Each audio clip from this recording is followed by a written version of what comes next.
আগে যারা দুর্নীতি করত, রডের জায়গায় বাঁশ দিত, এরা কি পালিয়ে গেছে না এখনো আছে?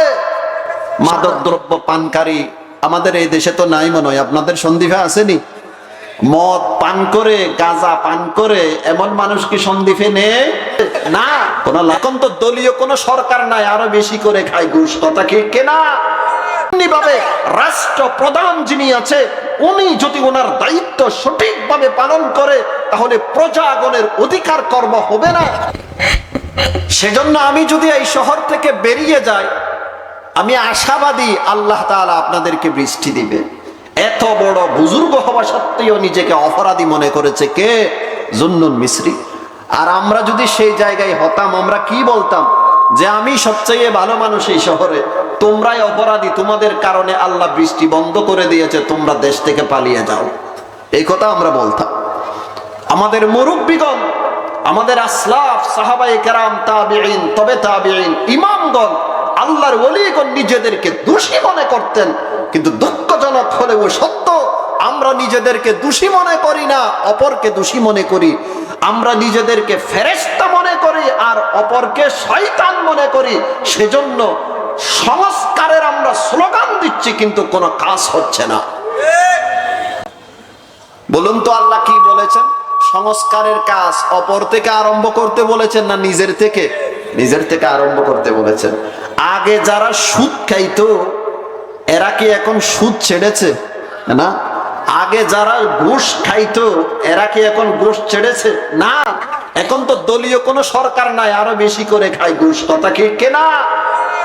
আগে যারা দুর্নীতি করত, রডের জায়গায় বাঁশ দিত, এরা কি পালিয়ে গেছে না এখনো আছে? সেই দুর্নীতিবাজরা তো এখনো আছে। তো মানুষ তো পরিবর্তন হয়নি, মানুষ তো পরিবর্তন হয়নি। যতক্ষণ পর্যন্ত আমরা পরিবর্তন হব না, ততক্ষণ পর্যন্ত আল্লাহর রহমতের আশা করা যায় না, এই দেশ পরিবর্তন হওয়ার আশা করা। আল্লাহ সকলকে পরিবর্তন হওয়ার তৌফিক দান করেন। দ্বিতীয় নম্বর মূলনীতি হলো, সমাজের প্রত্যেকটা মানুষ নিজের দায়িত্বের ব্যাপারে সচেতন থাকতে হবে। আমরা অধিকার আদায়ে সোচ্চার, কিন্তু দায়িত্ব পালনের ব্যাপারে আমরা সোচ্চার না। আমাদের শৈথিল্যতা সবচেয়ে বেশি, কথা ঠিক কিনা? মাদ্রাসার শিক্ষক মন্ডলী যারা আছে, তারা যদি নিজেদের দায়িত্ব সঠিকভাবে পালন করে, ছাত্র যারা আছে তাদের অধিকার খর্ব হবে না। আর ছাত্ররা যদি তাদের দায়িত্ব সঠিকভাবে পালন করে, মাদ্রাসার শিক্ষক মন্ডলী যারা আছে তাদের অধিকার খর্ব হবে না। সন্তানের মা বাবারা যারা আছে, তারা যদি তাদের দায়িত্ব, সন্তানের প্রতি তাদের যে দায়িত্ব আছে, সেই দায়িত্ব সঠিকভাবে পালন করে, তাহলে সন্তানের অধিকার খর্ব হবে না। আর সন্তানেরা যদি নিজের দায়িত্ব সঠিকভাবে পালন করে, তাহলে সন্তানের মা বাবা যারা আছে তাদের অধিকার খর্ব হবে না।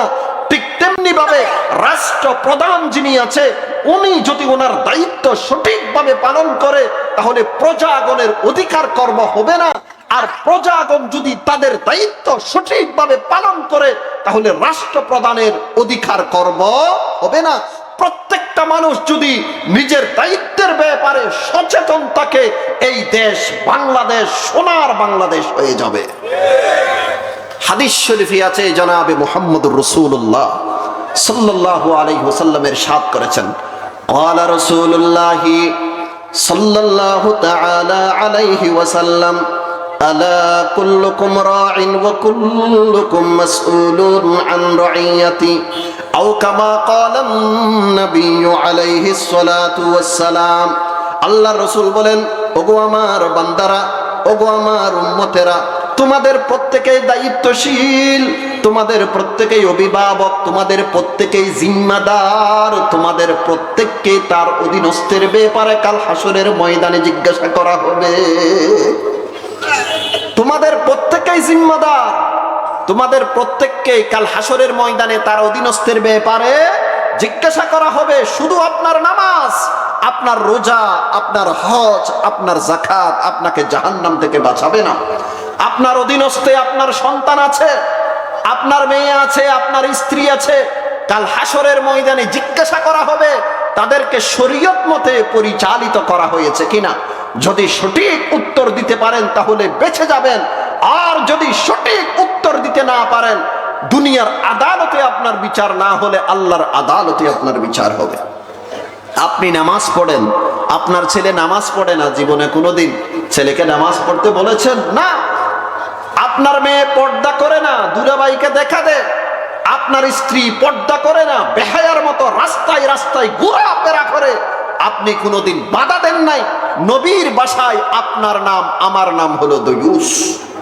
হাদিসে আছে আল্লাহ পাকের নবী বলেন, ক্বালা রাসূলুল্লাহি সাল্লাল্লাহু আলাইহি ওয়াসাল্লাম, সালাসাতুন ক্বাদ হারামাল্লাহু আলাইহিমুল জান্নাহ, মুদমিনুল খামরি ওয়াল আaq والضيوث الذي يقر في أهله الخبث أو كما قال النبي عليه الصلاة والسلام।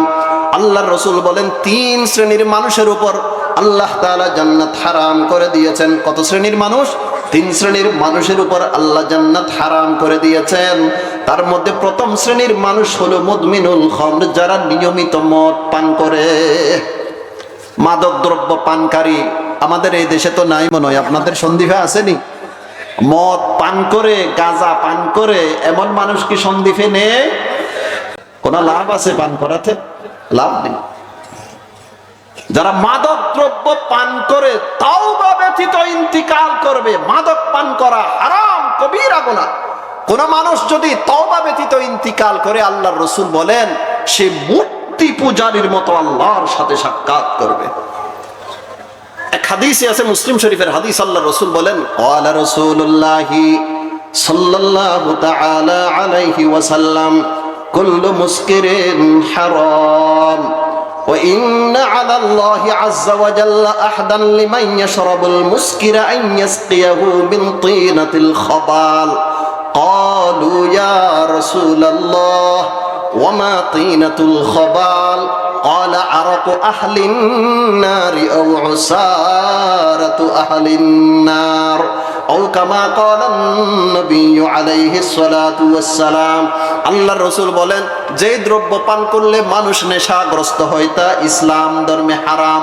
কোন মানুষ যদি নেশা করে, তওবা ব্যতীত ইন্তিকাল করে, কাল হাসরের ময়দানে আল্লাহ পাক রব্বুল আলামিন তাকে তিনাতুল খাবাল পান করাবে। সাহাবায়ে কেরাম জিজ্ঞাসা করলেন, ইয়া রাসূলুল্লাহ, তিনাতুল খাবাল কাকে বলে? আল্লাহ পাকের নবী বলেন, আরাকু আহলিন নার। তিনাতুল খাবাল মানে জাহান্নামীদের ঘাম। তিনাতুল খাবাল মানে জাহান্নামীদের কতস্থান থেকে যে রক্তপুঞ্জ বের হয়েছে সেগুলোকে বলা হয় তিনাতুল খাবাল। কোন মদদি, কোন গাজাটি তাওবা ব্যতীত যদি ইন্তিকাল করে, কাল হাসরের ময়দানে আল্লাহ পাক রব্বুল আলামিন সেই মদদি এবং সেই গাজাটিকে জাহান্নামীদের ঘাম পান করাবে।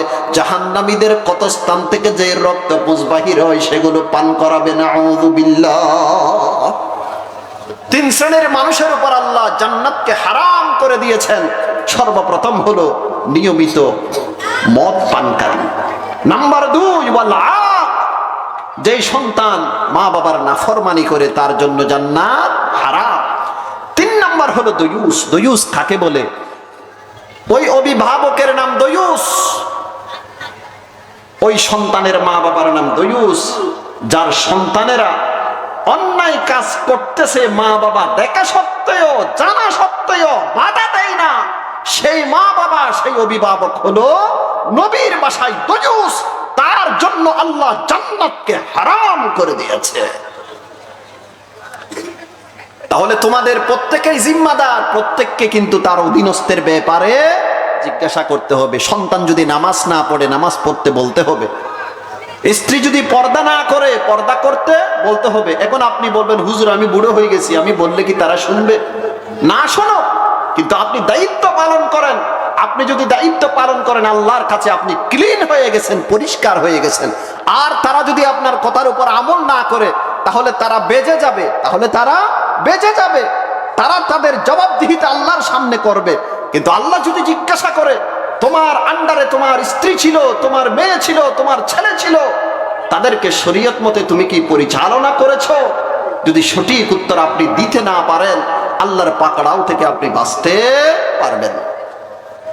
মুহতারাম হাজিরিন, সমাজ যদি আমরা পরিবর্তন করতে চাই, কয় মূলনীতির আলোকে পরিবর্তন করতে পারবো? এক নাম্বার, পরিবর্তনের কাজ নিজের থেকে আরম্ভ করতে হবে। দুই নাম্বার হলো সমাজের প্রত্যেকটা মানুষ দায়িত্বের ব্যাপারে, নিজের দায়িত্বের ব্যাপারে সচেতন থাকতে হবে। আল্লাহ